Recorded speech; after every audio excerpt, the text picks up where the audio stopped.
श्रीवत्सचिह्नमिश्रेभ्यो नम उक्तिमधीमहे यदुक्तयस्त्रयी कण्ठे यान्ति मङ्गलसूत्रताम् श्रीवत्सचिह्नमिश्रेभ्यो नम उक्तिमधीमहे यदुक्तयस्त्रयी कण्ठे यान्ति मङ्गलसूत्रताम्. श्रीमद् वेदमार्ग प्रतिष्ठापनाचार्य भयवेदाந்தாச்சாரியராய் பரமஹம்ச பரிபிராஜக ஆச்சாரியராய் எழுந்தொழிருக்கக்கூடிய யதுகிரி யதிராஜ ஜியசுவாமியுடைய நியமனத்தாலே ஸ்தோத்திரதாரா என்கிற தொடரிலே ஆழ்வான் அருளி செய்த சுந்தரபாகு ஸ்தவத்தினுடைய 121வது ஸ்லோகம் தொடங்கி இருக்கக்கூடிய 5 ஸ்லோகங்கள். இந்த 5 ஸ்லோகங்களுடைய அர்த்தத்தை சுருக்கமாக விண்ணப்பிக்கிறேன். கீழே எம்பெருமானுடைய விபவாவதாரங்களை விரித்துரைத்தார். ஓரொரு அவதாரத்துக்கும் ஒவ்வொரு ஸ்லோகமோ, சில இடங்களில் 2-3 ஸ்லோகங்களோ என்று. அதுக்கு மேலே இந்த அவதாரங்களுடைய பிரயோஜனம் என்ன, இந்த அவதாரங்கள் எப்படிப்பட்டவை என்ன சொல்லி, இந்த அவதாரங்களை பெற்ற எனக்கு ஒரு குறையில்லை, எம்பெருமான் அவதரித்து ரட்சிக்கக்கூடியவனாக இருக்கிறபடியால் அவசியம் நானும் ஈடேற குறையில்லை என்று சொல்லுகிறார். எப்படி ஆழ்வார் எம்பெருமானை பஜனீயன் உபதேசித்தார். முதல் திருவாய்மொழியிலே வேடுமின் முத்தவுங்கிற முதல் 10 வேடுமின் முத்தவுங்கிற 2ஆம் திருவாய்மொழியிலே. உடனே சம்சாரிகள் எல்லாரும் எம்பெருமானை பஜிக்கணும், பக்தி பண்ணணும்னு சொல்கிறீரே, எம்பெருமானை கண்ணால் பார்த்தா தானே பக்தி பண்ணுறது, எம்பெருமானை கண்ணாலே பார்க்க முடியாதே என்று கேட்டவாறு எம்பெருமான் அவதரித்து சுரபனாக அவன் ஆகையாலே அவனை ஆசிரியிக்க எளிது என்ன அடியார்கள் தன்னை ஆசிரியிக்கலாம்படியாக எம்பெருமான் தன்னை கண்ணுக்கு இலக்காக ஆக்குகிறான் என்ன அந்த எம்பெருமானுடைய அவதார சௌலபியத்தை ஆழ்வார் அருளி செய்து அத்தாலே நாம் பயந்தீர்ந்திருக்கலாம்னு காட்டினா போலேயும். திருவிருத்தத்திலே முதற்பாட்டிலே உயிர் அழிப்பான் பிறந்தாய் என்ன ஆத்மாக்களை ரட்சிப்பதற்காக நீ பிறந்தாய், இந்த யோனி அந்த யோனின்னு சொல்ல வேண்டாதபடி, சொல்ல ஒண்ணாதபடி எல்லா யோனிலையும் எம்பெருமான் அவதரித்தான். மனுஷர்களுடைய கர்மத்தினாலே, கர்மத்துக்கு என்ன சக்தி இருக்கோ அதுக்கு அனுகுணமான பிறவி மட்டும்தான் நாம் பிறப்போன்னு ஒரு அளவு இருக்குது. ஆனால் எம்பெருமானுடைய அனுகிரகத்துக்கு ஒரு அளவு கிடையாது. ஆனபடியாலே எம்பெருமானுடைய பிறவிகளுக்கும் ஒரு வரம்பு கிடையாது. இன்ன விதமாக தான் அவதரிப்பன் என்ன ஒரு நிர்பந்தம் எம்பெருமானுக்கு கிடையாது. எல்லா விதமாகவும் அவதரித்தருள்வன். ஆகையாலே அந்த எம்பெருமான் ஆத்மாக்களை ரட்சிப்பதற்காக, ஆத்மாக்களை உஜ்ஜீவிப்பிப்பதற்காக பலவிதமான அவதாரங்களை செய்தருள்கிறான் என்கிற அர்த்தத்தை அருளி செய்த பிறகு அந்த அவதாரங்களுடைய சுபாவம், அந்த அவதாரங்களுடைய பிரயோஜனம் இவற்றை எல்லாம் அருளி செய்கிறார். ஈதிருஷாஸ்த்வதவதார சத்தமாக சர்வ ஏவ பவதாஸ்ரிதாஞ்சனான் திராத்துமேவ ந கதாச்சிதன்யதா தேன சுந்தர பவந்தமாஸ்ரயே என்று தொடங்கி இப்படிப்பட்ட அவதாரங்களை செய்த திருமாலிருஞ்சோலைமலை அழகர் இதுக்கு முன்பு பல விபவாவதாரங்களை செய்தருளி இப்பொழுது அர்ச்சாவதாரமாக பின்னானார் வணங்கும் சோதியாக எல்லாருக்கும் கண்ணுக்கு இறக்கானவராக திகழ்கிறார் அழகர். அவர் திருப்படிகளிலே தம்முடைய அபிமதமான கைங்கரியம் சித்திப்பதற்காக பிரபத்தியையும் இப்போ இந்த ஸ்லோகத்தில் செய்துள்ளார். பிரபத்திக்கு தேவையாக இருக்கக்கூடிய குணங்கள் எல்லாம் கீழே விரிவாக எம்பெருமானுக்கு அருளி செய்தார். இதிலே எம்பெருமானை சரணம் புகுகிறார். ஈதிருஷாக துவதவதார சத்தமாக, எம்பெருமானுடைய அவதாரங்களில் மிக மிக சிறந்தவை. நான் அவேதபின் மனுதே தம் பிருஹந்தம் என்று சாஸ்திரம் சொல்கிறது. தஸ்ய தீராக யோனிம் பரிஜானந்தின்னு சொல்கிறது. வேதார்த்த ஞானமுடையவன் தான் அவதரித்த காலத்திலே எம்பெருமான் உயர்ந்தவன் என்று அறிவன். மகாத்மியம் மனுஷத்வே பரத்வஞ்ச மகாத்மனாம் அருளி செய்தார் ஆளவந்தார் கீதார்த்த சங்கிரகத்திலே. 9ஆம் அத்தியாயத்திலே ஸ்ரீ கீதாச்சாரியன் மனுஷனாக அவதரிக்க செய்தையும் நான் பெரியவன் தான், அறப்பெரியவன் தான். நான் மனுஷனாக அவதரிக்க செய்தையும் என்னுடைய ஈஸ்வரத்துவம் அது ஒரு நாளும் குறையாது, என்னுடைய நியந்திரத்துவாதி தர்மங்கள்லாம் குறைய மாட்டா, அழிய மாட்டான்னு தெளிவாக அருளி செய்தான். ஆக அந்த எம்பெருமானுடைய பெருமை அவதரிக்கிற காலத்திலையும் பெருமை குறையாமல் அவதரிக்கும்படியான ஒரு வைபவம் அதெல்லாம் கருதி அவதார சத்தமாக மிக மிக உயர்ந்தவைகள். எல்லா அவதாரங்கள்லாம் அழகுனாலேயும் சிறந்தவை, சேஷ்டிதங்கள்னாலேயும் சிறந்தவை, குணங்கள்னாலேயும் சிறந்தவையாக இருக்கின்றன. இந்த அவதாரங்கள்லாம் எதற்காக? சர்வையேவ பவத் ஆஷிதாஞ்சனான் திராத்தும், எல்லா அவதாரங்களுக்கும் பிரயோஜனம் என்ன? ஏன்னா பெருமானார் தெளிவாக நம்முடைய ஸ்ரீபாஷ்யத்திலே அந்தரதிகரணத்திலே அத்த சாது பரித்ராணமேவ உத்தேஷ்யம் ஆனுஷங்கிகஸ்து துஷ்கிருதாம் விநாசः சங்கல்பமாத்திரேனாப்பி ததுபபத்தேன்னு அருளி செய்தார். அதாவது பரித்ராணாய சாதுனாம்னு கீதாச்சாரியன் அருளி செய்து வைத்தான். அவதாரத்துக்கு பிரயோஜனம் என்ன? ஏன்னா சாதுக்களை ரட்சிப்பதற்காக அப்படின்னு சாது சம்ரக்ஷணார்த்தத்தான்னு சாதுக்களை ரட்சிப்பதற்காக அவதாரம் என்று சொன்னான். அதுக்கு மேலே எதிரிகளை விரோதிகளை அழிப்பதற்காகவும் பாப்பிகளை அழிப்பதற்காகவும் அப்படின்னு சொன்னான். சாதுக்களை ரட்சிப்பதற்காகவும் பாப்பிகளை அழிப்பதற்காகவும்னு இருக்கே, அதுக்கு மேலே தர்மத்தை ரட்சிப்பதற்காக, தர்மத்தை ரட்சித்தல்ங்கிற பிரயோஜனத்துக்காகன்னு சொல்கிறானே. இந்த மூணுக்குள்ளே எம்பெருமான் முக்கியமான பிரயோஜனமாக கருதுறான். ஏன்னா சாதுக்களை ரட்சித்தல் தான் முக்கியமான பிரயோஜனம். அவதாரத்துக்கு முக்கிய உத்தேசம் என்ன? சாதுக்களை ரட்சித்தல் தான் முக்கிய உத்தேசியம் என்ன பெருமானார் தெளிவாக காட்டினார். சரி, துஷ்கிருத்துக்களை அழித்தல்னு அதை சொல்லியிருக்கானே, பாப்பிகளை அழித்தல்னு சொல்லியிருக்கானேன்னா பாப்பிகளை அழித்தல்ங்கிறது முக்கிய பிரயோஜனம் என்று அது சங்கல்பத்தால் கூட அந்த செயலை செய்துவிட முடியும். ஆனால் சாதுக்களை நேராக வந்து தான் ரட்சிக்கணும். ஏனென்றால் அவர்கள் எம்பெருமானோட பேச வேணும், எம்பெருமான் திருமையை கண்ணாலே காண வேணும். அயற்பிலன் அலத்துவன் தழுபவன் வணங்குவன் அமர்ந்தே எம்பெருமான வாயால் பேச வேணும், எம்பெருமானை ஆலிங்கனம் செய்து கொள்ள வேணும், எம்பெருமானை வணங்க வேணும் அப்படின்னு ஆசைப்படுறா. இப்படி ஆசைப்படக்கூடிய சாதுக்களுக்கு எம்பெருமான் பரமபதத்திலேருந்தே அனுகிரகம் பண்ண முடியுமானா முடியாது. நேராக வந்து சேவை சாதித்து தான் அவளுக்கு அனுகிரகத்தை அவதரித்து தான் அவளுக்கு அனுகிரகத்தை பொழிய வேணும். அதில் ஒரு கஜேந்திராழ்வானுக்கு வந்து சேவை சாதித்தா போல வந்து சேவை சாதித்து தான் அவளுடைய வருத்தத்தை போக்க வேணும், அவளுக்கு எம்பெருமானை காண வேணும்னு இருக்கக்கூடிய ஆசை, அந்த ஆசையெல்லாம் தீரும்படியாக எம்பெருமான் சேவை சாதித்தாக வேணும். ஆகையாலே அந்த எம்பெருமானுடைய அவதாரங்களுக்கு முக்கிய பிரயோஜனம் என்ன? ஏன்னா சாதுக்களை ரட்சித்தல் தான் என்ன எம்பெருமானார் காட்டி அருளினார்.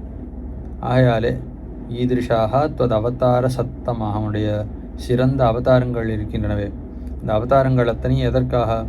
சர்வையேவ பவத் ஆசிரிதாஞ்சனான் திராத்தும், உன்னை ஆசிரியித்த மக்கள், உன்னை ஆசிரியித்த ஜனான்னா இவாளுக்கு தான் பிராதுர்பாவம் இருக்குது, இவாளுக்கு தான் உற்பத்தி இருக்குது, இவா தான் பிறந்தவர்கள்னு அர்த்தம். ஜனி பிராதுர்பாவேன் தாத்து. இப்போ இவாளுடைய பிறவி தான் சபலமாக ஆயிற்று, மற்றவர்களுடைய பிறவியெல்லாம் வீணாக ஆயிற்று. எம்பெருமான் நம்ம ரட்சிக்கிறதுக்காக பிறந்தான் அப்படின்னு அனுசந்திக்க வரும். ஆழ்வார் பிறந்தாய் அப்படின்னு எம்பெருமானை பார்த்து அருளி செய்கிறார். சொல்கிற எம்பெருமான் திருமண்டலத்தை பார்த்து பிறந்தாயின்னு சொல்கிறார் நம்ம ஆழ்வார் திருவிருத்தத்தில் முதற்பாட்டில். என்ன தாத்பரியமா? இதுக்கு முன்னாடி எவ்வளோ அவதாரங்கள்லாம் நீ பண்ணியிருக்க, அந்த அவதாரங்கள் எவ்வளோ வீணாகி இருக்கின்றன. இந்த அவதாரம் தான் இப்பொழுதுதான் உன்னுடைய அவதாரம் வீணாகாமல் என்னிடத்திலே பயனடைய போகிறது. நான் உன்னை உபாயமாக பற்றி உன்னை வந்து அடையப் போகிறேன்கிற கருத்தோட ஆழ்வார் பிறந்தாயின்னு அழைக்கிறாராம். ஆக அடியவர்களை ரட்சிப்பதற்காக, அவர்களை வாழ்வித்தருள்வதற்காகத்தான் அவதாரங்கள். ஆக அந்த அவதாரங்கள்லாம் மிக மிக சிறந்தவை. அந்த அவதாரங்கள்லாம் எம்பெருமான் எதற்காக செய்கிறான்? சாது சம்ரக்ஷணம், சாது பரித்ராணம் அப்படிங்கிற பிரயோஜனத்துக்காகத்தான் செய்கிறான். திராத்துமேவ ந கதாச்சித் அன்யதா, ஒரு நாளும் மத்தைப்படி ஆகாது, வேறு விதமாக ஆகாது. அதாவது அவதாரங்கள்லாம் எம்பெருமானுடைய அவதாரங்கள்லாம் அடியவர்களை ரட்சிப்பதற்காகத்தானே ஒழிய அந்த அவதாரங்கள்லாம் வேறொரு பிரயோஜனத்துக்காக ஆகாது. இதுதான் முக்கியமான பிரயோஜனம். ஆக இப்போ அவதரித்து என்னை ரட்சிக்க வேணும் நீ திருவுள்ளம்பத்தி எனக்காக இவ்வளோ முயற்சி செய்தபடியால் நீ செய்த முயற்சி பலித்து இன்று எனக்கு உன்னிடத்தில் வந்து சரணம்ங்கிற வார்த்தையை சொல்ல வேணும் என்கிற ஒரு எண்ணம் உண்டாகி இருக்கிறது. அது சிருஷ்டி அவதாராதி முகத்தாலே பண்ணின கிருஷி பலம்னு சொல்கிறோமோ இல்லையோ, அந்த ரீதியில் எம்பெருமான் உலகத்தை படைத்து ஆத்மாக்களை ரட்சிப்பதற்காக வேதம், இத்திஹாசம், புராணம் முதலானவைகள்லாம் கொடுத்து அவைகள்லாம் பலிக்காமல் போனவாறே தான் நேராக வந்து அவதரித்து தன்னுடைய சேஷ்டிதங்கள்னாலையும் குணங்கள்னாலையும் திருமேனி அழகாலையும் எல்லாரையும் வசீகரித்தானோ இல்லையோ, அந்த அவதாரங்களிலே ஈடுபட்டு நான் என்ன பண்ணுறேன்? உன்னை ஆசிரியிக்கிறேன் என்ன இப்படி அருளி செய்கிறேன். திராத்துமேவ ந கதாச்சித் அன்யதா தேன சுந்தர பவந்தம் ஆசிரிய, ஆயார உன்னை நான் வந்து ஆசிரியிக்கிறேன். அல்லது உன்னுடைய அவதாரங்கள் எல்லாம் பரமபோக்கியங்களாக இருக்குது, சாதுக்களை ரட்சிக்கிறதுக்காக இருக்குங்கிறது ஒரு பக்கம் இருக்கணும். அந்த அவதாரங்களை காட்டிலும் அர்ச்சாவதாரங்கிறது மிகவும் உயர்ந்தது. அதிலே தேங்கிற முடுக்கள் போலே என்ன பெரிய ஒரு மழை பெய்யறது, மழை காலத்தில் பெருக்கெடுத்து பெருக்காறு காட்டாறு வெள்ளம் பெருக்கெடுத்து ஓடுறது. ஆனால் அது மழை காலத்தில் மட்டும்தான் பெருக்கெடுத்து வெள்ளம் பெருக்கெடுத்து ஓடுமே வழிய வருஷம் முழுக்க இருக்குமான்னு இருக்காது. ஆச்சு ஐப்பசி கார்த்திகை முடிஞ்சிருத்து, மாரி மாதம் தை மாதம் தனக்கு ரொம்ப தாகம் அடிக்கிறது, தீர்த்தம் வேணும்னு கேட்டால் ஒரு 2 மாதம் முன்னாடி வந்துருந்தால் இந்த இடத்துல பெருசாக வெள்ளம் பெருக்கெடுத்து ஓடித்தே நல்லா வேணுங்கிறத அள்ளி பருகி இருக்கலாம். இப்போ என்ன பண்ணுறது? ஒன்றும் இல்லையே, இந்த தீர்த்தம் வத்தி படுத்தே அப்படின்னு சொல்ல வேண்டும்படியாக இருக்கும். ஆஹா, அந்த ரீதியில் அந்த அவதாரங்கள் எல்லாம் ஒரு காலத்தில் இருக்கக்கூடியவாளுக்கு பயன்படுமே ஒழிய அந்த காலத்துக்கு கொஞ்சம் தள்ளி பிறந்தார்களானாலும் அவர்களுக்கு அந்த அவதாரங்கள் பயன் தரமாட்டா. ஆனால் அர்ச்சாவதாரம்ங்கிறது எல்லா காலத்தில் இருக்கிறவர்களும் நன்னா அனுபவிக்கலாம்படியாக அமைந்த சௌலபியம் பொருந்தினது. ஆகையால் சுந்தர பவந்தம் ஆசிரியே, என்ன சுந்தரனாக இருக்கக்கூடிய ஒன்றனா ஆசிரிக்கிறேன்னு அப்படி அருளி செய்கிறார் ஆழ்வான். ஆக திருமாலிருஞ்சோலமுறை அழகர் சுந்தரத்தோடையான் அவரை நான் ஆசிரிக்கிறேன். என்ன அர்ச்சாவதாரம் தான் எனக்கு ரொம்ப முக்கியம். இந்த யுகாவதாரத்தில் இருக்கக்கூடிய குணங்கள் எல்லாம் நன்னா பிரகாசிக்கும்படியாக அமைந்த இடம் அர்ச்சாவதாரம் தான். விபவாவதாரத்தை காட்டிலும் குணங்கள் நிறைந்த இடமும் அர்ச்சாவதாரம் தான். ஆகையால் அந்த விபவாவதாரத்தை விடுத்து அர்ச்சாவதாரத்தை நான் ஆசிரியிக்கிறேன் என்ன அருளி செய்தார். இது முதல் ஸ்லோகத்தாலே, அதாவது 121வது ஸ்லோகத்தாலே. அடுத்த ஸ்லோகம் துவாமாமனந்தி கவயः கருணாமிருதாப்திம் துவாமேவ சம்ஸ்ரித ஜனிக்னம் உபக்னமேஷாம் ஏஷாம் பிரஜன்னிஹ ஹி லோச்சன கோச்சரத்வம் ஐ சுந்தராஹ்வ பரிச்சஸ்கரிஷே வனாத்ரிம் என்ன. கீழே எம்பெருமானிடத்தில் தான் சரணாகதி பண்ணினார். அந்த சரணாகதி அவசியம் சஃலமாக வேணும். அந்த சரணாகதிக்கு நீ அவசியம் பலன் தந்தே தீர வேணுங்கிறத நிரூபிப்பதற்காக எம்பெருமானிடத்தில் பிரார்த்திப்பதற்காக ஒரு 4 ஸ்லோகங்களை அருளி செய்கிறார். ஏ சுந்தராஹ்வ, சுந்தரன்கிற திருநாமுடையவனே, என்ன எம்பெருமானானவன் ரொம்ப திருமேனி அழகே வடிவெடுத்தவன்னு சங்கத்தழகர், அழகர்னே திருநாமம் பெரும்படியான அழகை உடையவன். ஆகையாலே சுந்தராஹ்வான்னு அழைக்கிறார். சுந்தரன்கிற திருநாமுடையவனே, எம்பெருமானுடைய முடிச்சோதி தொடங்கி கிரீட்டம் தொடங்கி எம்பெருமானுடைய அடிச்சோதி வரைக்கும் ஒரே அழகு வெள்ளமாக அமைந்திருக்கும். அழகே வடிவெடுத்தவனேன்னு அழைக்கிறார். சுந்தராஹ்வான், சுந்தரனே திருநாமுடையவனே எம்பெருமானை அழைக்கிறார். சுந்தராஹ்வனே, சுந்தரங்கிற திருநாமுடையவனேன்னு அழைச்சு சொல்கிறார். என்ன சொல்கிறார்? ஏன்னா கவயா துவாம் கருணாமிருதாப்திம் ஆமனந்தி. கவிகள், கவிஹீன கிராந்ததர்ஷி, நல்ல விரிவான ஞானமுடையவன், பரவின ஞானமுடையவன், ரொம்ப தூரம் தொலைநோக்கு பார்வை உடையவர்கள். அவள் என்ன பண்ணுறா? ரொம்ப ஞானமுடையவர்கள், எல்லா இடத்துலையும் பார்க்க வல்லவர்கள், எங்கும் பரந்த ஞானமுடையவர்கள்.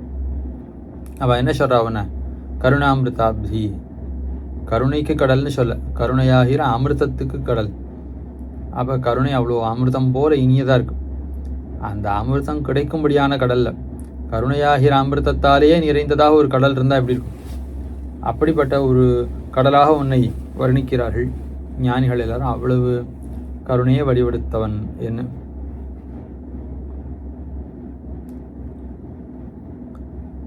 தாமாமனந்தி கவிகள் அப்படின்னா கண்ணுக்கு தோத்தாத வஸ்துக்களை எல்லாம் நன்னாக தெளிவாக பார்க்க வல்ல சாமர்த்தியமுடையவர்கள். அப்படிப்பட்ட மகர்ஷிகள் எல்லாரும் உன்னை என்ன சொல்கிறார்கள்? என்ன கருணாமிருதாப்தி என்ன வர்ணிக்கிறார்கள் மகர்ஷிகள் எல்லாரும்? ஸ்ரீராமாயணாதிகளில் எம்பெருமானுடைய கருணையை வர்ணிக்கிறார்கள். இதே போல பகவத் சாஸ்திரம் முதலானவைகளிலே எம்பெருமானுடைய கருணையானது வர்ணிக்கப்பட்டிருக்கிறது. எம்பெருமான் அருட்கடல், கருணை கடலாக, அப்படி கிருபா ஜலநிதின்னு கொண்டாடப்படக்கூடியவனாக இருக்கிறான். கருணையுடையவனாக இருக்கான்னு என்ன அது? விஷ்ணோஹோ கிருபா காப்பியுபஜாயத்தே.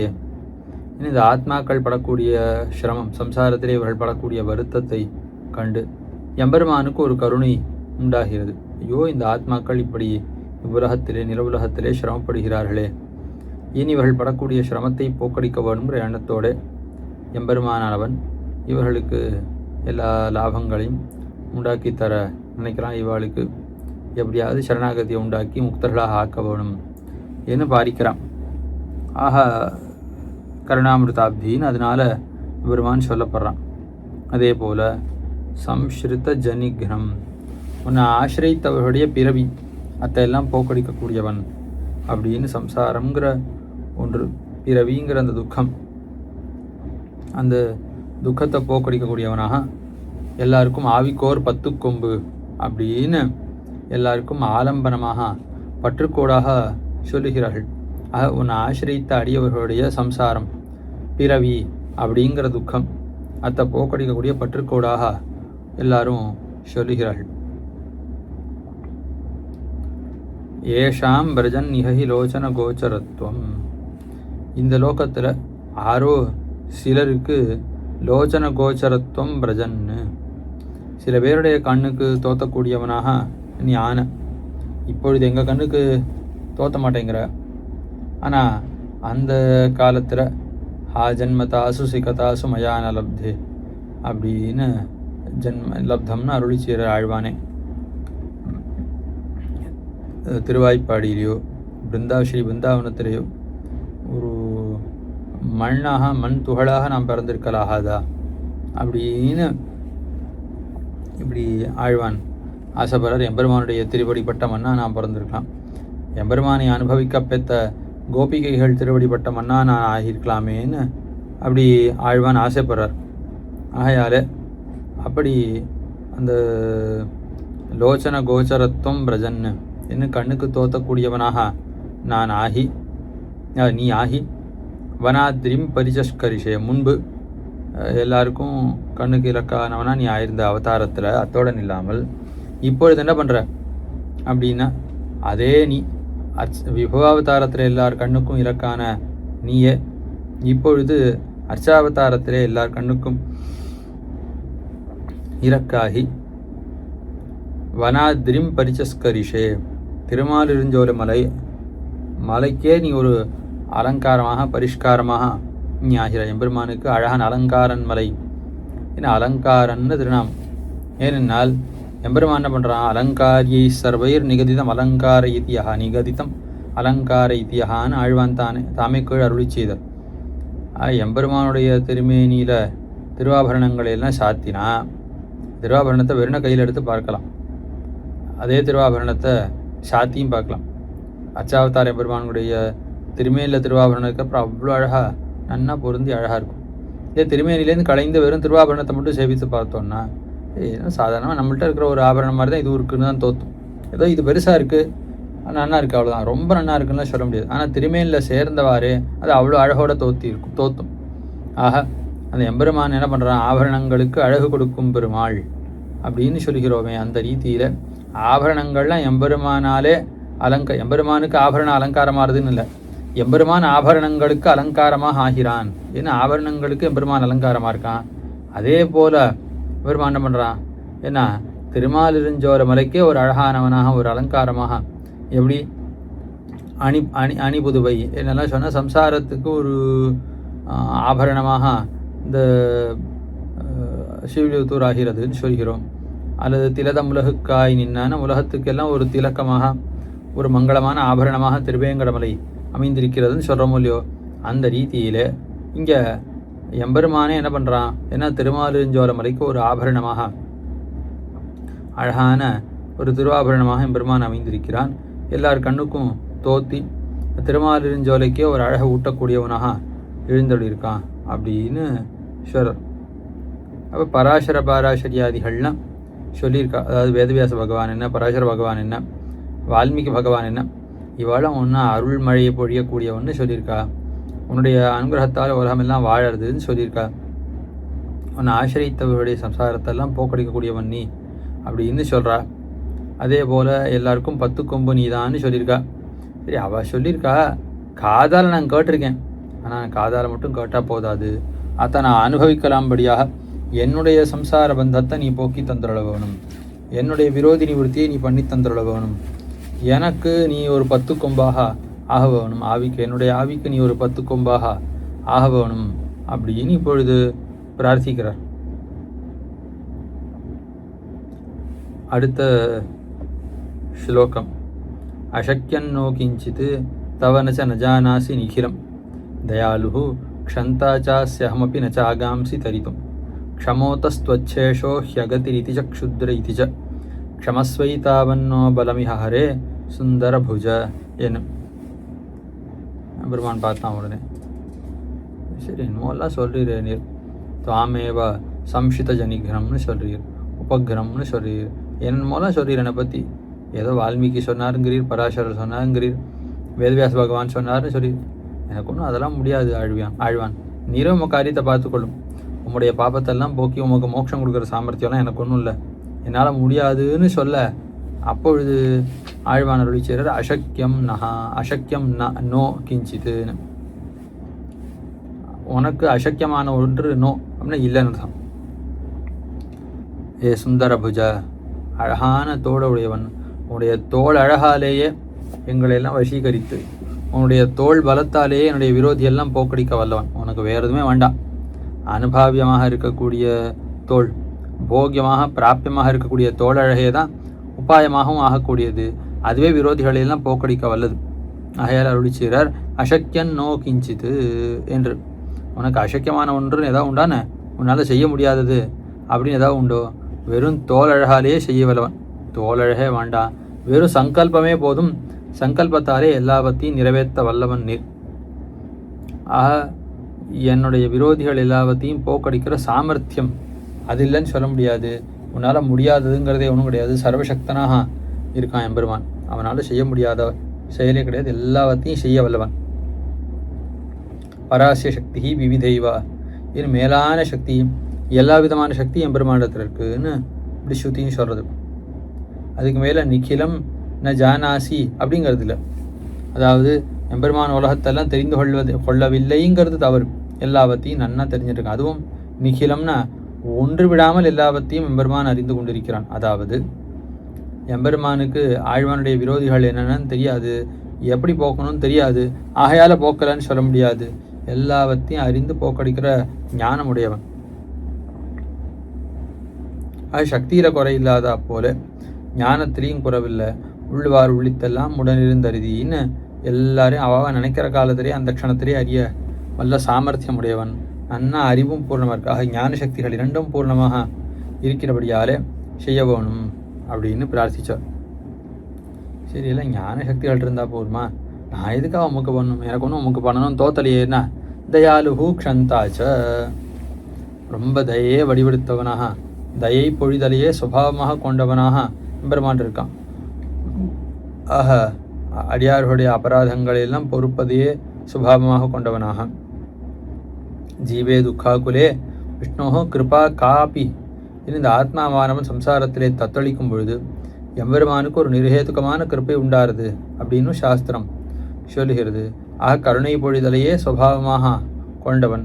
அதுக்கு மேலே க்ஷந்தாச்ச, க்ஷமையே வடிவெடுத்தவனாக, பொறுமை குணமே வடிவெடுத்தவனாக இருக்கான். ஆக பிறர் குழிவு கண்டு இறங்கக்கூடியவனாக, பிறர் கட்டப்பட்டால் அத்தை கண்டு ஐயோன்னு வருந்தக்கூடியவனாக இருக்கான். அதுக்கு மேலே அவருடைய அபராதங்கள் எல்லாம், அவரிடத்தில் இருக்கக்கூடிய தோஷங்கள் எல்லாம் பொறுக்க வல்லவனாக இருக்கிறான்.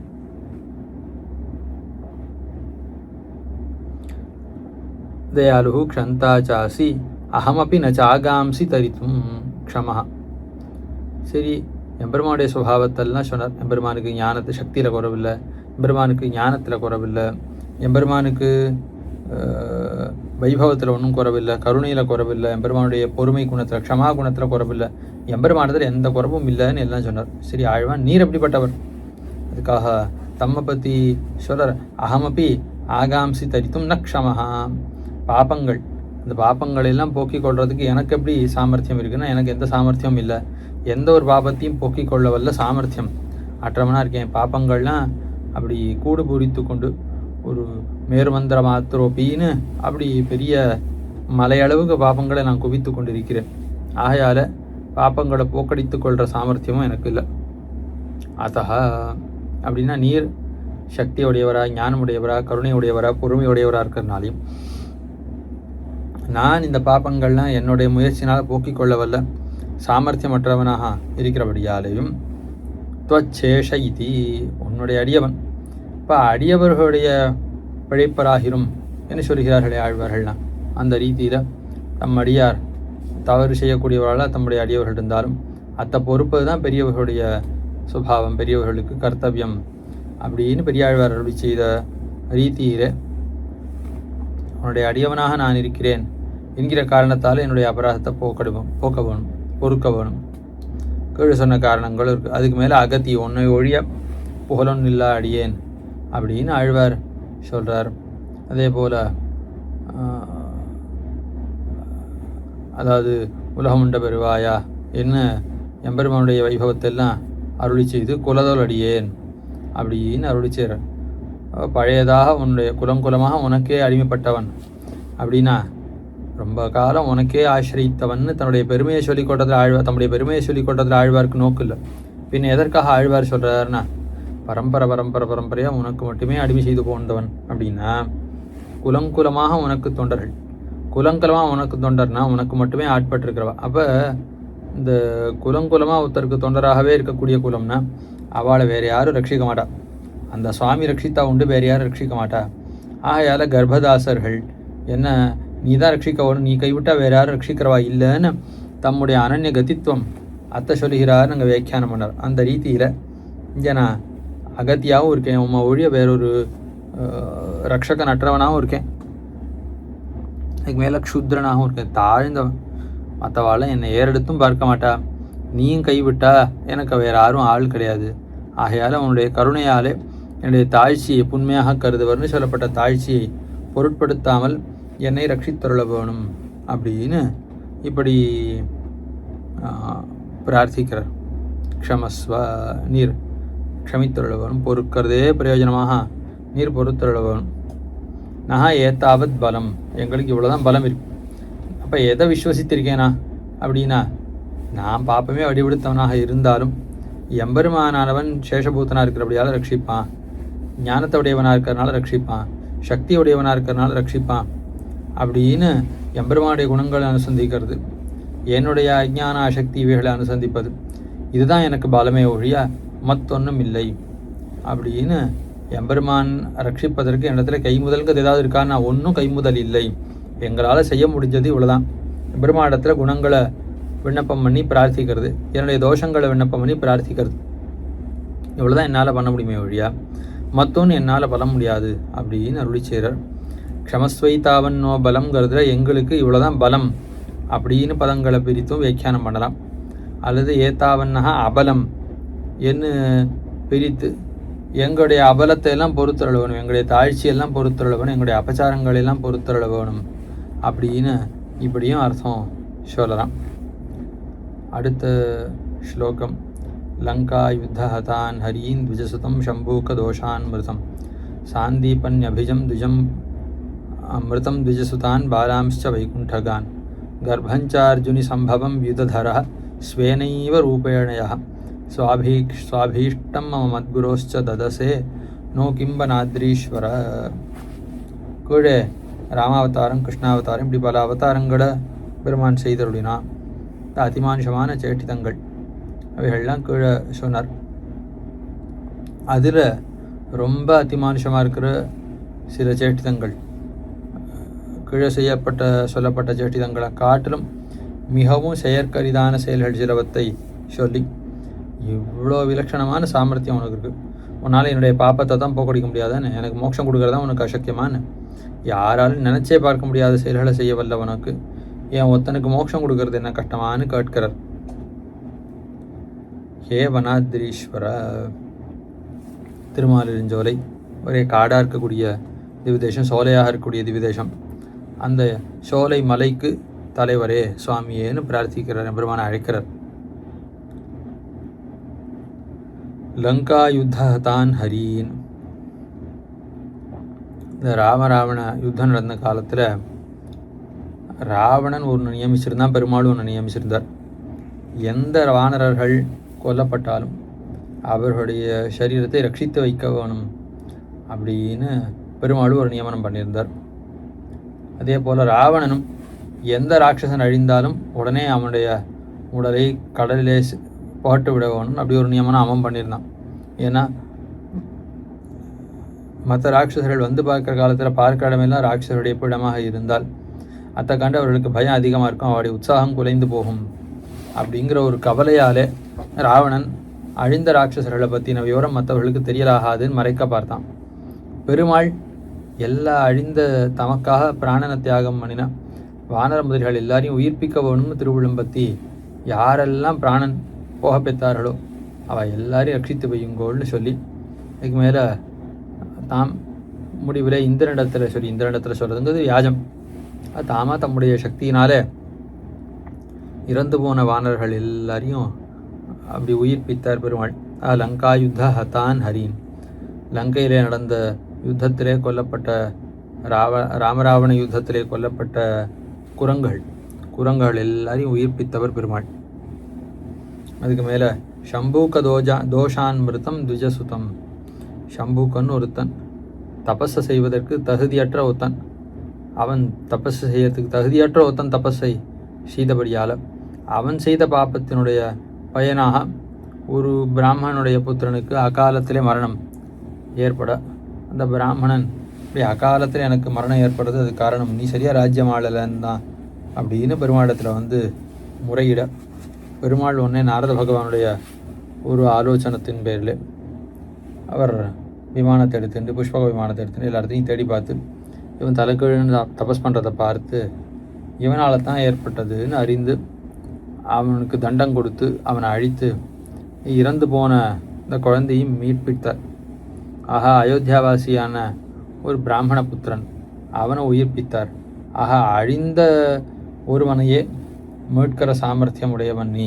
அப்படி இருக்க நீ அழிய போகிற என்ன மீட்கிற சாமர்த்தியம் இல்லையா? ஆக மரித்தல் மரணத்தையே அடைந்தாய்த்து, மரணம் அடைந்த ஆத்மாக்களை காப்பாற்றவில்லை நீ. எனக்கு இன்னும் மரணம் ஏற்படலை, மயங்குமாறு நீரேன்னா மயங்கின்னு இருக்கா, நீ சீக்கிரமாக போனால் அந்த பராங்குஷ நாயகியை காப்பாற்றலாம். இன்னும் கொஞ்சம் காலம் தாழ்த்து போனால் அவள் மாண்டு விடுவள், இப்பொழுதே போனால் அவளை காப்பாற்றலான்னு உடம்புல ஊசல் ஆடின்னு இருக்க உயிர் அப்படின்னு சொல்லுமா போல. இன்னும் சம்சாரத்தில் தத்தடிச்சுன்னு தான் இருக்கேன், இன்னும் பிராணன் போகலை, அதுக்குள்ளே நீர் வந்து ரட்சிக்க முடியும் அப்படின்னு சொல்லுமா போல. ஏற்கவே மாண்டு போனவர்களே ரட்சித்த நீ மாண்டு போகிற தசையில் இருக்கக்கூடிய என்னை ரட்சிக்க முடியாதா அப்படின்னு கேட்குறார். சம்பூகதோஷான் மிருதம் துஜசுதம், அதுக்கு மேலே சாந்தீபன் அபிஜம் மிருதம், சாந்தீபனினுடைய பிள்ளை மாதவத்தோன் புத்திரன் போய் மறிகடல்வாய் மாண்டானை ஓதுவித்த தக்கனையா ஊரூர்வே கொடுத்தானூர் அப்படின்னு பெரிய தபஸை செய்தவன். இவனை போல எம்பெருமானுக்கு பாடம் கற்பிக்கிற அளவு ஞானம் பொருந்தினவன் ஆறு இருக்க முடியும். ஆகையால் எல்லா கலைகளையும் ஒரு கலைக்கும் ஒரு நாள், வேதத்தை ஒரு வேதத்துக்கு ஒரு நாள் அப்படி கற்பிக்க வல்லவன், அவ்வளோ சாமர்த்தியம் பொருந்தினவன் சாந்தீபனி. ஆஹா, அப்படிப்பட்ட அவனுக்கு காதலன் மகன் புகழிடம் காணேன், என்னுடைய ரொம்ப இனிய குழந்தை, அவன் போன இடம் தெரியல, எங்கே போனான்னு தெரில, எங்கேயோ போயிட்டான் பிரபாச தீர்த்தத்தில், என்றைக்கோ ஒரு நாள் எங்கேயோ கடலில் மூழ்கி போய் மாண்டு போனால் அவனை நீ மீட்பித்து தர வேணும் அப்படின்னு கேட்க, அவன் கேட்டபடியே ஆச்சாரியனுக்காகவும் ஆச்சாரிய பத்னிக்காகவும் அவருடைய பிரீத்திக்காக அழிந்து போனவன் எங்கேருந்தோ மீட்டு அவன் இருந்தபடியே வந்து கொடுத்தான். அதுக்கு மேலே அதை காட்டின ஆச்சரியம், இதில் மாண்டு போய் வேறு லோகங்களுக்கு சென்றவர்களை மறுபடியும் பெருமானவன் கொண்டு வந்து கொடுத்தான்ங்கிற ஆச்சரியத்தோட. ஆனால் இதுக்கு மேலே என்ன ஆச்சரியம், வைகுண்டகான் விஜசுதான் பாலான். பரமபதத்துக்கு போனவா நச்சபுனராவர்த்ததேன்னு சாஸ்திரம் சொல்லுது. பரமபதத்துக்கு ஒருத்தன் சென்றால் மறுபடியும் மீண்டு வரமாட்டான்னு சாஸ்திரம் தெளிவாக சொல்லி இருக்க. பரமபதத்துக்கே சென்றவர்கள் ஆறு அப்படின்னா, ஒரு கண்ணன பெருமான் அவன் ஒரு யாகம் பண்ணிட்டு இருக்கான். இந்த யாகம் பண்ணி கொண்டிருக்கக்கூடிய காலத்தில் கண்ணன பெருமாண்டத்தில் ஒரு வைதிகன் அவன் என்னுடைய பத்தினி கர்ப்பிணியாக இருக்கா, அவள் எப்பொழுது குழந்தை பிறந்தாலும் இந்த குழந்தை உடனே மாண்டு போயிடுது, எங்கே போகிறதுனே தெரியல, சரீரமே கண்ணுக்கு தோற்ற மாட்டேங்கிறது, அப்படி இந்த குழந்தை மறைந்து போகிறது, என்ன ஆறுது என்னன்னு யாராலையும் கண்டுபிடிக்க முடியல. இந்த குழந்தை இப்பொழுது அவர் வயிறை வாய்த்திருக்கிறாள், இந்த குழந்தையாவது எனக்கு தங்கும்படியாக பண்ண வேணும்னு கண்ணனிடம் பெருமாண்டத்தில் பிரார்த்திக்கிறான். அப்படி அவன் பிரார்த்தித்த பொழுது கண்ணன் பெருமான் யாகம் பண்ணிட்டு இருக்கான். யாகம் பண்ணுற கண்ணன் யாகத்திலேருந்து நடுவில் எழுந்திருக்கிறது தேவையில்லைன்னு கருதின அர்ஜுனன். நான் ஒரு காற்று கூட உள்ளே போக முடியாதபடியா, அவ்வளோ அடர்ந்து இருக்கும்படியா நன்னா அம்புக்களாலேயே உன்னுடைய மனைவி குழந்தைய பிறப்பிக்கிறதுக்காக இருக்கக்கூடிய இடம் சூதிகா கிரகம்னு சொல்வார்கள், குழந்தை பிறக்கிற இடம், அதை சுற்றி யாரும் நுழைய முடியாதபடியாக நான் அப்படி அம்பாலேயே ஒரு கட்டடம் மாதிரி வேலி கட்டி வச்சிடுறேன். ஒன்றும் நுழைய முடியாது, என்ன மீறி ஒத்தரும் உள்ளே நுழைய முடியாது. நான் கையில் வில்லும் அம்புமா வச்சு நான் காவல் காக்கிறேன். என் பெருமான் இல்லைடா நான் போகிறேன்னு சொல்கிறான் அர்ஜுனன் இடத்துல. இல்லை அதெல்லாம் ஒன்றும் வேண்டாம் கண்ணா, நான் பார்த்துக்கிறேன், நீ ஒன்றும் வர வேண்டாம் அப்படின்னு அர்ஜுனன் தன்னுடைய சௌரியத்தில் உறுதியால் சொல்கிறான். நான் காப்பாற்றிட முடியுங்கிற எண்ணத்தோடு அவன் சொல்கிறான், தான் காப்பாற்றிடுவாங்கிற எண்ணத்தோடு. அதுக்கப்புறம் குழந்தை பிறந்த அடுத்த க்ஷணமே மறைந்து போயிடுது. முன்னாடிலாவது குழந்தை பிறந்து ஏதோ ஒரு ஒலியாவது கட்டும், ஏதோ ஒன்று ஆகும், அதுக்கப்புறம் மறைந்து போகும். இது அடுத்த க்ஷணமே மறைந்து போயிடுது. பிராமணனுக்கு ஒரே கோபம், கண்ணை ஒழுங்காக ரட்சிக்கிறேன்னு சொன்னான், நீ தான் அவன் வரவிடாமல் தடுத்த, கடைசியில் மற்ற குழந்தைகளை காட்டிலும் இதுவும் சீக்கிரமாக மறைஞ்சு போயிடுத்து, உன்னால தான் கெட்டு போயிடுத்துன்னு கோபத்தோட அவன் சொல்ல அர்ஜுனனுக்கு ஒரே வெட்கம். ஏடா அது இப்படி ஆயிடுத்து, எப்படி என்னை மீறி என் கண்ணு கூட தெரியாமல் காற்று கூட போக முடியாதபடியா அப்படி வைத்திருக்கிறேன்னு எப்படி யார் நுழைஞ்சா என்ன ஏதுன்னு அவனுக்கு ஒன்றும் புலப்படலை. கண்ணன் அழைச்சிட்டு அவன் போக பெருமான் திண்டேர் கடபின்னு சொல்கிற ரீதியில் இந்த பிரகிருதி தத்துவத்தை காட்டிலும் இந்த வஸ்துவானது திருநியதாக இருக்கும்படியாக ஆக்கி, தேர திருடமாக ஆக்கி, பிரகிருதி காட்டிலும் வியாபிக்கும்படியாக பிரகிருதிக்குள்ளே இது போகும்படியாக தேர செலுத்தினா. இந்த பிரகிருத்தி ஆவரணம்னு அண்டங்கள்லாம் தாண்டி அண்டங்களுக்கு வெளியில் போய் அண்டத்துக்கு வெளியில் இருக்கிற ஜலம், தேஜஸ், வாயு, ஆகாசம், அகங்காரம், மகான், பிரகிருத்திங்கிற எல்லாத்தையும் கடந்து விரஜைக்கு வரைக்கும் கிட்ட போயிடுத்து. அங்கே பார்த்தா ஒரே ஜோதிஷாக ஆரோத்தான் இருக்கான். கண்ணன் பெருமான் ஏதோ பேசின்னு இருக்கான், அப்படி மட்டும் தான் தெரியுது. என்ன ஆயிடுத்துன்னா பராபத்துக்கு வந்திருக்கிறார்கள். பராபத்தோட எல்லையில் அர்ஜுனனை நிறுத்தி வைத்து விட்டு நீ உள்ளே வராதன்னு சொல்லி என் பெருமான் நிறுத்தி வைத்து விட்டு உள்ளே போனால் என்ன ஆச்சுன்னு பார்த்தா அங்கே நாய்ச்சிமார்கள் அவள் கண்ணன் பெருமானுடைய திருமேனியை சேவிக்க வேணுங்கிற ஆசையினால என் பெருமானை வரவழைப்பதற்காக இப்படி ஒரு உபாயம் அத்தை செய்திருக்கா. பராபத்துக்கு குழந்தைகளை வரவழைச்சிட்டா, எப்படியும் கண்ணன பெருமான் மீட்கிறதுக்கு குழந்தைகளை பார்ப்பதற்காக வர வேணும். அப்பொழுது கண்ணன பெருமானுடைய திருமேனியை சேவித்துக் கொள்ளலாங்கிற கருத்தோடு ஸ்ரீவைகுண்டத்தில் இருக்கிற நாய்ச்சியார் அவர்கள் கண்ணனிடத்தில் இருக்கக்கூடிய ஈடுபாட்டினால் அந்த செயலை செய்தார்கள். அவனை பார்க்க வேணும், கண்ணால் நேராக பார்க்க வேணுங்கிற ஆசையினால் அவர்கள் பெருமானை வரவழைத்து பார்க்க வேணுங்கிற ஆசையினால் அப்படி செய்தார்கள்னு சொல்லப்படுறது. ஆக சாஸ்திரமானது பரமபத்துக்கு போனால் திரும்பி வர முடியாதுன்னு சொன்னால் கூட அந்த சாஸ்திரத்தையும் அழித்து இந்த வைதிகன் காட்டான் என்று இந்த வைதிகனுடைய பிள்ளைகளை மீட்டெடுத்து பெருமான் கொடுத்தான். நச்சப்புனராவர்த்ததேன்னு சாஸ்திரம் ஆரை குறித்து சொன்னதுன்னா எம்பெருமானை அடையவனும் அனுபவிக்கவனும் கைங்கரியம் பண்ணுங்கிற ஆசையோட பரமபத்துக்கு போனவாளை குறித்து தான் அப்படி திரும்பி வரமாட்டான்னு சாஸ்திரம் சொல்லிது. இந்த வைதிகன் பிள்ளைகள் குழந்தைகள், பிறந்த குழந்தைகள், இவாளுக்கு பரமபதம்னா என்ன, எம்பெருமான் அடையணும், இந்த ஞானமும் இல்லாதபடியால் அவள் பரமபதத்துக்கு சென்று விட்டு திரும்பி வந்ததில் ஒன்றும் குறவில்லைன்னு சமாதானம் அருளி செய்கிறார்கள் ஆச்சாரியர்கள். அதுக்கு மேலே கர்ப்பஞ்ச ஆர்ஜுனி சம்பவம், அர்ஜுனன் பிள்ளை அபிமன்யு இந்த அபிமன்யுனுடைய பிள்ளை அவன் வயிற்றில் கர்ப்பத்தில் இருக்கிற காலத்தில் பரீட்சித்து அவன் வயிற்றில் இருக்கிற காலத்தில் ஒரு பாண்டவன் கூட மிச்சம் இருக்கலாகாதுன்னு அபாண்டவாஸ்திர பிரயோகம் பண்ணுறான் அஸ்வத்தாமன். அந்தந்த பாண்டவர்கள் தங்களை அவர்கள் காத்து கொண்டார்கள். இந்த குழந்தை இவனை குறித்து அப்பாண்டவாஸ்திர பிரயோகம் பண்ணவாறே கண்ணன் பெருமான் தன்னுடைய சக்கரத்தை வைத்து அந்த குழந்தையை ரட்சித்தான். ஆனால் அந்த அஸ்திரத்தினால் உண்டான ஒரு வெம்மை வயிற்றுக்குள்ளே ஏற்பட்ட அந்த வெம்மையினால் அந்த குழந்தை கரிக்கட்டையாக வந்து பறக்கிறது. விஷ்ணுவினாலே ரட்சிக்கப்பட்டவனாக ஆனவன் அந்த குழந்தையானது வயிற்றில் இருக்கிற காலத்தில் எம்பெருமானை அனுபவிக்கிறது. வெளில வந்தவனையும் எல்லா பக்கமும் சுற்றி சுற்றி பார்க்கறதுன்னு சொல்லப்படுது பரீட்சித்துன்னு. அதனால் திருநாமம் எம்பெருமானுடைய திருமேனி எங்கன்னு பார்க்கறனால இவனுக்கு பரீட்சித்துன்னு பெயராயித்துன்னு சொல்கிறார்கள். அந்த பரீட்சித்தானவன் பிறக்கிற காலத்தில் கை கால்கள்லாம் அற்று வெறும் ஒரு கறிக்கட்டையாக அப்படி கல்லை போல தான் எம்பெருமான் கட்டையை போல தான் பிறக்கிறான். அப்பொழுது என்ன ஒரு ஆகாசத்தில் ஒரு அசரீரி வாணி அது ஏற்படுறது. ரொம்ப சுத்தமான பிரம்மச்சரியத்தை உடையவன் ஆரோ ஒத்தன், எல்லா குணங்கள்னாலையும் நிறைந்த ஒத்தன் இந்த குழந்தையை தீண்டினால் இந்த குழந்தை மறுபடியும் உயிர் பெறும்னு சொன்னவாறே. ஹனுமான் தான் ரொம்ப பிரம்மச்சாரி, பீஷ்மாச்சாரியர் தான் ரொம்ப சுத்த பிரம்மச்சாரின்னு அவர்களிடத்தில் செல்ல அவர்கள் கண்ணனுடைய வைபவத்தை வெளியிட வேணும்னு கருதி, இல்லை எனக்கு என்ன வைபவம் வருதோ எனக்கு என்ன தெரியும், நான் என்றைக்கு எந்த ஸ்திரீனிடத்தில் எனக்கு தெரியாமல் ஆசைப்பட்டேனோ எனக்கு தெரியாது, ஆகையால் என்னுடைய பிரம்மச்சரியத்தை இப்படிலாம் ஒன்றும் விஷபரீட்சை பண்ணி கொள்ளலாகாது அப்படின்னு அவர்கள்லாம் விட்டார்கள். அப்பொழுது கண்ணன் பெருமான், நான் தீண்டி பார்க்கட்டமா, இந்த கறிக்கட்டையாக பிறந்த குழந்தை சுத்த பிரம்மச்சாரியானவன் தீண்டினால் அந்த கறிக்கட்டை உயிர் பெறும் அப்படின்னு ஒரு ஆகாஷவாணி அசரீரி சொல்கிறது. கண்ணன் பெருமான் நான் தீண்டி பார்க்கட்டமான்னு சொன்னால் எல்லாரும் சிரிக்கிறார். ஏன்னா அது இவன் திருவாய்ப்பாடியில் இவன் தீண்டாத பெண்கள் கிடையாது, மதுரையில் இவன் விட்டு வைத்த பெண்கள் கிடையாது, அதுக்கு மேலே துவாரகாதீசன் எவ்வளவு விவாகம் பண்ணிட்டு இருக்கான், இவனாவது பிரம்மச்சாரியாக இருக்கிறதாவதுன்னு எல்லாருக்கும் ஒரே சிரிப்பு. இருந்தாலும் அவன் சொல்கிற காலத்தில் அவனை மீற முடியல. சரி போனால் போகிறது, பண்ணிப்பார், பண்ணால் ஒன்றும் வரலன்னா ஒன்றும் நட்டம் இல்லையே அப்படின்னு அவர்கள் கருத்தோடு இருக்க பெருமானுடைய திருமேனி பட்டவாறே இந்த பரீட்சித்தானவன் மறுபடியும் உயிர் பெற்றான்னு சரித்திரம். ஆக எம்பெருமானானவன் பலரை விவாகம் செய்து கொண்டிருந்தாலும் கிருஷ்ணாவதாரத்தில் பல பேரோடு சேர்ந்து இருந்தாலும் எம்பெருமானுடைய பிரம்மச்சரியத்துக்கு ஒரு பங்கமும் இல்லாமல் தான் எம்பெருமானானவன் அப்படி சேர்ந்திருந்தான்.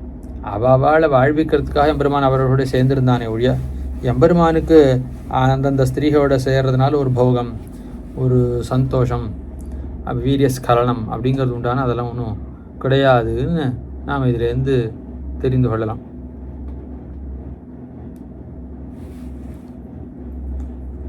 அதாவது அந்தந்த ஆத்மாக்களை வாழ்விக்கிறதுக்காக எம்பெருமான் என்ன வேணாலும் செய்யலாமே ஒழிய அவன் தான் வசமிழந்து எம்பெருமானவன் காமத்துக்கு வசப்பட்டவனாக ஆனான்னு ஒரு விஷயம் உண்டான அது கிடையாது. ஆஹா கர்ப்பஞ்ச ஆர்ஜுனி சம்பவம் ஸ்வேனைவ ரூபேண வியுததர. அந்த அபிமன்யு அந்த கர்ப்பம் இருக்கு, அதுக்கு இயற்கையாக என்ன வடிவம் உண்டோ அந்த வடிவத்தோட அது உத்தரித்தமாம்படியாக உத்தரிப்பித்தவன் வாழ்வித்தவன் எம்பெருமான். இப்படி செய்ய முடியாத செயல்கள்லாம் செய்கிறனி. சுவாபீஷ்டம் மம மத்குரோஸ்ச ததசே நோக்கிம் வனாத்ரீஸ்வர. நான் ஆசைப்பட்ட புருஷார்த்தத்தையும் என்னையாவது விட்டுலாம், நான் பாப்பின்னு என்னை ரட்சிக்க மாட்டேன்னு கைவிடலாம். ஆனால் எம்பெருமானார் என்ன பாப்பம் பண்ணினார்? எம்பெருமானார் அவசியம் ரட்சித்து தானே ஆகணும். ஆகையால் எம்பெருமானாருடைய திருவுள்ளம் முகழும்படியாக மறுபடியும் தென்னரங்கர் செல்வமுத்தும் திருத்தி வைக்கும்படியாக மறுபடியும் எம்பெருமானார் திருவரங்கத்துக்கு நிர்வாகக்கராக ஆக வேணும். அவர் திருவரங்கத்தில் பெரிய பெருமாள் கைங்கரித்த நிர்வகிக்க வேணும், நம்பெருமாள் கைங்கரித்த உடையவராக இருந்து நிர்வகிக்க வேணும்.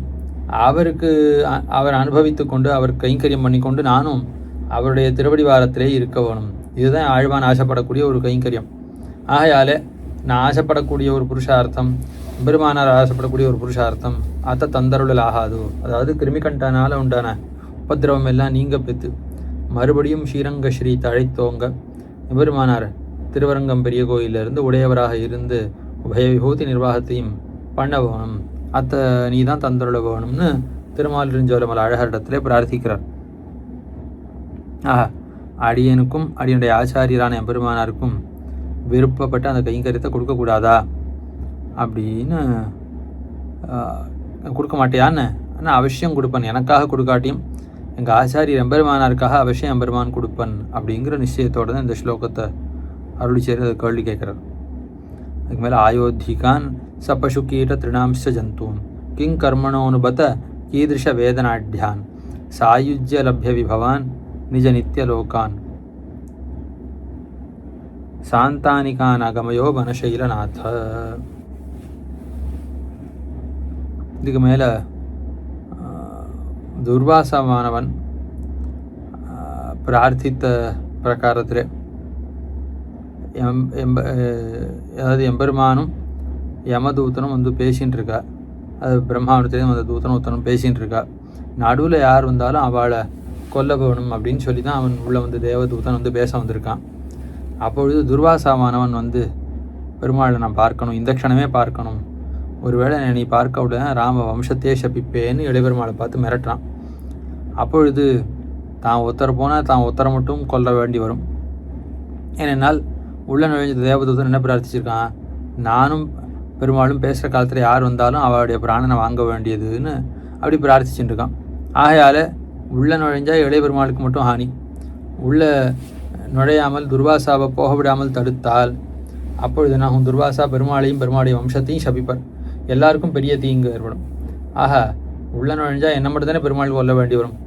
உள்ளே விடாவிட்டால், அது துர்வாசாவை உள்ளே விடாவிட்டால் என்னாகும், எல்லாரையும் அவர் சபித்து விடுவார், பெருமாளுக்கே தீங்கு விளையும், பெருமாளுடைய வம்சத்துக்கே தீங்கு விளையும்னு தமக்கு என்ன ஆனாலும் பரவாயில்ல, பெருமாளுடைய வைபவத்துக்கு எதுவும் கொத்த விளையலாகாது அப்படின்னு தம்முடைய லாபாலாபங்களை திருவுள்ளம்பத்தாமல் தம்முடைய பாரதந்திரிய அதிசயத்தாலே அடைய பெருமாள் தான் பெருமாளிடத்திலே வந்து நிற்க. அந்த தூதனும் பேச வேண்டியது பேசி முடிச்சு அவன் கிளம்பிட்டான்.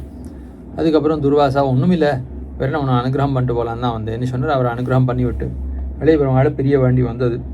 அது வசிட்டாதிகள்லாம் கோஷ்டியெல்லாம் திரட்டி சபையெல்லாம் திரட்டி விசாரிக்கிற பெருமாள் என்ன பண்ணணும் என்ன பண்ணலாம் அப்படின்னு விசாரிக்க, இவ்வளவு அந்தரங்கராக இருக்கக்கூடியவரை வதம் பண்ண வேண்டாம், இவரை விட்டு பிரிந்தாலே அதுதான் இவருக்கு வதம், அதுதான் இவருக்கு ஏற்படுற பெரிய துக்கம் வரும், உன்னை விட்டேன்னு சொல்லி இவரை பிரிய சொல்லலான்னு அப்படி சொல்ல இளைய பெருமாள் அப்படி பிரியறார். இளைய பெருமாள் பிரிந்தவாறே அவரை விட்டு பிரிந்திருக்கிற சாமர்த்தியம் இல்லாதவர்கள் இந்த பெருமாள் முதலானவர்கள். ஆயால் இளைய பெருமாளை விட்டு பிரிந்து ஹரிக்க மாட்டாமல் பெருமாளும் தன்னுடைய சோதிக்கு எழுந்தொள்வதாக சங்கல்பித்து சத்ருக்ன ஆழ்வான் முதலானவர்களெல்லாம் வரவழைத்து பெருமாள் எழுந்தொள்றார். அங்கே இருக்கக்கூடிய எல்லாரையும் பெருமான் கூட அழைச்சின்னு போகிறான். அன்னசராசரங்களை வைகுந்த தேத்தின்னு சராச்சரங்கள் எல்லாவற்றையும் அயோத்தியில் இருக்கிற உயிர்வாழ் மக்கள், உயிர்வாழ் பிராணிகள், உயிரற்றவைகள், அசையும் பொருள்கள், அசையாத பொருள்கள்னு எல்லாவற்றையும் பெருமான் ரட்சிக்கிறான். எல்லாருக்கும் இன்னாரணையார்னு வாசி இல்லாமல் எல்லாருக்கும் பெருமானானவன் பரமபதத்தை கொடுத்தான். பெருமாளிடத்திலேருந்து பிரிந்து தரிக்க மாட்டாத சுபாவம் கொண்ட அயோத்தியாவாசிகள் எல்லாருக்கும் பெருமானானவன் பெரிய அனுகிரகம் பண்ணுறான். அங்கே இருக்கக்கூடிய எல்லா பிராணிகளுக்கும் பண்ணுறான். பிரம்மலோகத்தை காட்டிலும் மேம்பட்ட ஒரு லோகம், திரும்பி வர வேண்டாத லோகம், அந்த லோகத்தை எம்பெருமான் தந்தருளினான் அப்படின்னு இருக்குது. அன்னசராசரங்களை வைகுந்தத்தேத்தி என்று குலசேகர பெருமாள் அவர் அருளி சேரர். அயோத்தியில் இருக்கிறவ எல்லாருக்கும் நல்ல பக்தியை உண்டாக்கினான். நற்பாலு குய்த்தனன்னு பெரிய பக்தி, பெருமாளை விட்டு பிரிந்தால் தரிக்க மாட்டாத அளவுக்கு பெரிய பக்தியை கொடுத்தான் பெருமான். அப்படி ஆழ்வார்கள் எல்லாரும் அனுபவிக்கிறார்கள். ஆகையால் இந்த ஸ்லோகத்தில் அருளி சேரர், ஹே வனசைலநாத என்ன திருமாலிருஞ்சோர மலைக்கு நிர்வாககனான அழனே என்ன அழைத்து ஆயோத்திகான் சபசுகீட்ட திருணாம்ச ஜந்தூன், ஏதோ திருவயோத்தியில் இருக்கிற மனுஷர்களை ரட்சித்தானான்னு இல்லை, பசுக்கள் புழுக்கள் இனி எல்லாவற்றையும் புல் அப்படின்னு இப்படி இன்ன வாசி இன்ன வகைப்பட்ட ஜந்துன்னு ஒரு வாசி வைத்து கொள்ளாமல் எல்லா விதமான ஜந்துக்களையும் பெருமான் ரட்சிக்கிறான். எப்படி ரட்சிக்கிறான்? சாயுஜ்ய லப்ய விபவான் நிஜ நித்திய லோகான் சாந்தானிகான் அகமயா.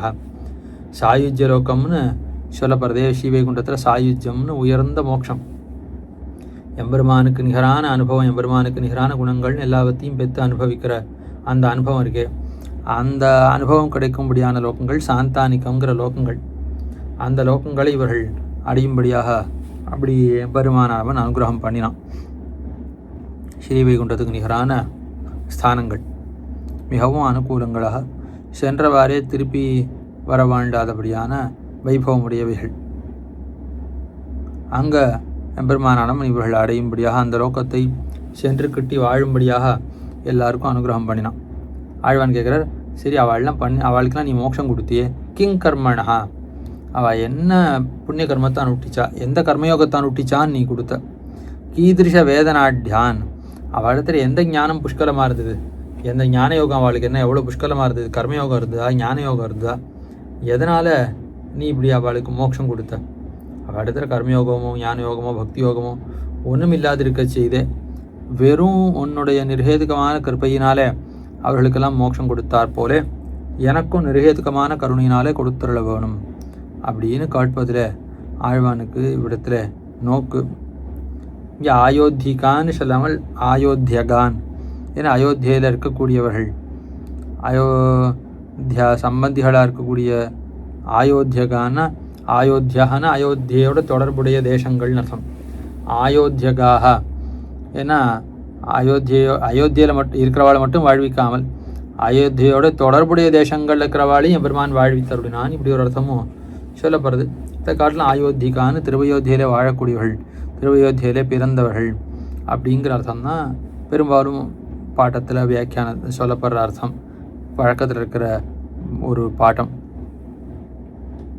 கிம் கர்மனோன்னு பத என்ன ஆச்சரியத்தில் இல்லை வருத்தத்தில் சொல்கிறது. அந்த திருவயோத்தியில் இருக்கிற பிராணிகள்லாம் பெத்தனவே நாம் பெற முடியலையேன்னு வருத்தத்தில் சொல்கிறார், அல்ல திருவயோத்தியில் இருக்கிற பிராணிகள்லாம் பெத்தனவேன்னு ஆச்சரியத்தில் அருளி செய்கிறார். அது வைத்துக்கொள்ளலாம். நீ இதை சொல்ல வேணும் அப்படின்னு வதன்னு ஒரு பாட்டமும் இவ்விடத்திலே உள்ளது. இப்போ இவைகள்லாம் என்ன கர்மத்தை பண்ணினா, எந்த புண்ணிய கர்மத்தை செய்தவைகள், என்ன வேதனத்தாலே நிறைந்தவர்கள், எந்த அறிவுனா ஞானயோகம், எந்த கர்மயோகம் எந்த ஞானயோகத்தால் நிறைந்தவர்களாக இவா இருக்கான்னு வைத்து நீ இவர்களுக்கு மோட்சம் கொடுத்தாய் அப்படின்னு அப்படி இந்த ஸ்லோகங்களாலே கேட்கிறார். ஆக எம்பெருமானுடைய அவதாரங்கள்னு அடியவர்களை ரட்சிப்பதற்காகவே ஏற்பட்டபடியால் என்னையும் நீ ரட்சித்தருள வேணும் அப்படின்னு சொல்லி கருணையை வடிவெடுத்தவனாக, பொறுமையை வடிவெடுத்தவனாக, ஞான சக்திகள்லாம் நிறைந்தவனாக இருக்கிறபடியாலே அடியவர்களுடைய தோஷத்தை பொருட்படுத்தாமல் ரட்சிக்க வல்ல நீ ரட்சித்தருள வேணும். உன்னுடைய ஞானாதிகளில் குறைவில்லை, என்னுடைய தோஷத்திலையும் குறைவில்லை, ஆனபடியால் நீ ரட்சித்தருள வேணும். அவதாரங்கள் எப்படி செயற்கரிய செயல்கள் எல்லாம் செய்து இந்த சாந்தீபனி புத்திரன் முதலானவர்கள்லாம் வாழ்வித்தாயோ அதே போல் என்ன வாழ்வித்தருள வேணும். திருவயோத்தியில் இருக்கிறவாளெல்லாம் முக்தர்களை ஆக்கினா போல எனக்கும் கைங்கரிய சாம்ராஜ்யத்தை கொடுத்தருள வேணும்.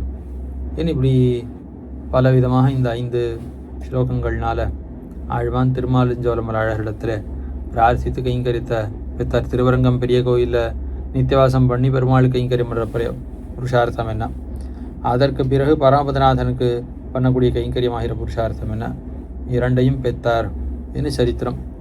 நாமும் அதே ரீதியில் எம்பெருமானத்தை பிரார்த்தித்து அந்த கைங்கரியத்தை பெறுவோமாக. ஆழ்வார் திருவடிகளே சரணம், பெருமானார் திருவடிகளே சரணம், ஸ்ரீயர் திருவடிகளே சரணம். பற்பமென திகழ் பைங்கழலும் தன் பல்லவமே விரலும், பற்பமென திகழ் பைங்கழலும் தன் பல்லவமே விரலும், பாவனமாகிய பைந்துவராடை பதிந்த மருங்கழகும், பாவனமாகிய பைந்துவராடை பதிந்த மருங்கழகும், முப்புரி நூலோடு முன்கையில் ஏந்திய முக்கோல் தன்னழகும், எப்பொழுதும் யதிராசன் வடிவழகு என் இதயத்துள்ளதால், இல்லை எனக்கெதிர் இல்லை எனக்கெதிர் இல்லை எனக்கெதிரே, இல்லை எனக்கெதிர் இல்லை எனக்கெதிர் இல்லை எனக்கெதிரே, இல்லை எனக்கெதிரே, இல்லை எனக்கெதிரே, இல்லை எனக்கெதிரே.